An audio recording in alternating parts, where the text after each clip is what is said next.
Um erro muito comum que eu vejo vindo a partir dos críticos do capitalismo e por consequência do mercado é que eles questionam por que, por exemplo, um jogador de futebol ganha mais que um médico ou, por exemplo, a Xuxa ganha mais que um professor. Isso se deve ao fato deles ignorarem a teoria do valor subjetivo, ou seja, o valor que a gente atribui aos bens, aos serviços e às pessoas é subjetivo, não é objetivo, né? As coisas, como elas são, não tem um valor objetivo, como dizia de forma errônea o próprio Marx. Isso se deve porque a própria moral é subjetiva, ao contrário do que algumas pessoas, notadamente, por exemplo, os cristãos, como naquele debate entre ateus e cristãos, alegaram.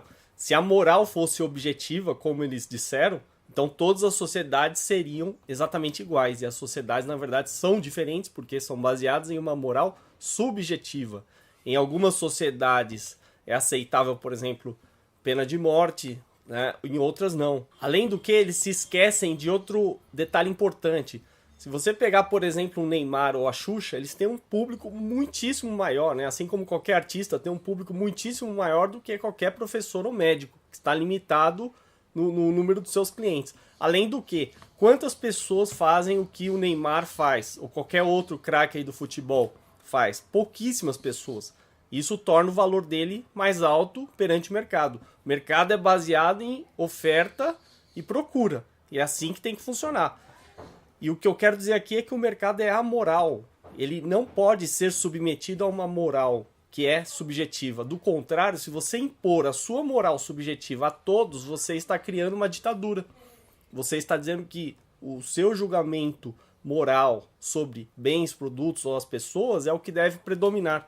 E aí você acaba com o mercado, você acaba com a diversidade de escolhas, você acaba com a liberdade individual de julgar o valor das coisas. Eu lembro, por exemplo, de uma declaração infeliz do vereador Aguinaldo Timóteo, um dos piores políticos que a gente tem, e ele protestando, dizendo que é justo aumentar o salário, comparando como, por exemplo, o que ganha um jogador de futebol, como o próprio Neymar. Só que a diferença é o seguinte, os vereadores, os políticos não produzem absolutamente nada.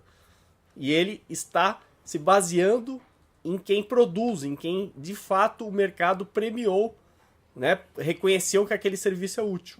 Esse é um dos maiores erros do Estado, ao determinar o valor de supostos serviços que são completamente reais, como, por exemplo, juízes, desembargadores ganhando mais de 400 mil reais. Isso aí no mercado seria completamente irreal, impossível, porque existe uma infinidade de juízes, desembargadores, eles não são tão especiais assim, não fazem algo tão único para ganhar tanto.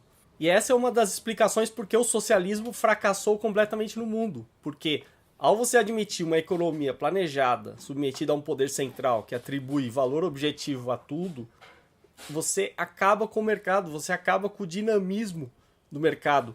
E você acaba com a liberdade individual das pessoas atribuírem valor subjetivo ao que elas quiserem.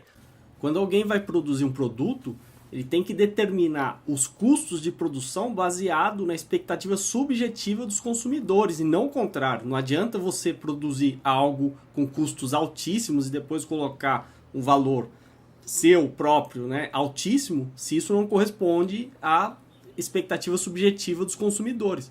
É o que acontece, por exemplo, no caso dos vereadores. Eles colocam um custo altíssimo e que não atende à expectativa no caso dos cidadãos, né? Que para começo nem sequer pediram esse tipo de serviço.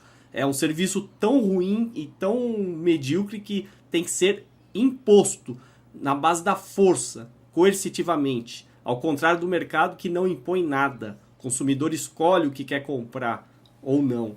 Não tem problema nenhum, por exemplo, como aqui no YouTube. Muita gente reclama que certos canais estão no topo e as pessoas, segundo esses críticos, eles não gostam desses canais e esses canais supostamente não mereceriam ter tanta audiência. Mas não cabe a você ditar o que as pessoas vão consumir. Todos nós somos consumidores. O mercado é formado essencialmente por consumidores. Né? Gente que produz, mas consome também. Então, se, por exemplo, um determinado vlogueiro está no topo do YouTube, se tem muitos inscritos, é mérito dele sim. Porque ele atendeu a uma demanda do mercado. Ele criou algo que o mercado, né, formado por consumidores, quer consumir. E não tem problema nenhum nisso. Você tem todo o direito de criticar, de dizer que na sua avaliação subjetiva aquilo lá não tem valor. Né? Você pode, sim, dizer que um canal aqui no YouTube com menos inscritos tem mais valor segundo a sua visão subjetiva, mas você não pode impor a sua visão a todos de forma objetiva.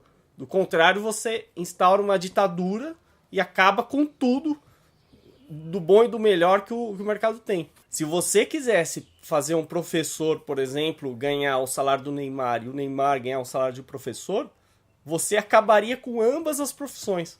Porque ninguém conseguiria pagar o salário do Neymar para um professor e você acabaria com o aparecimento de novos craques como o Neymar. Então pense nisso, o mercado é o maior produtor de bens e serviços e é por isso que a gente tem que defendê-lo.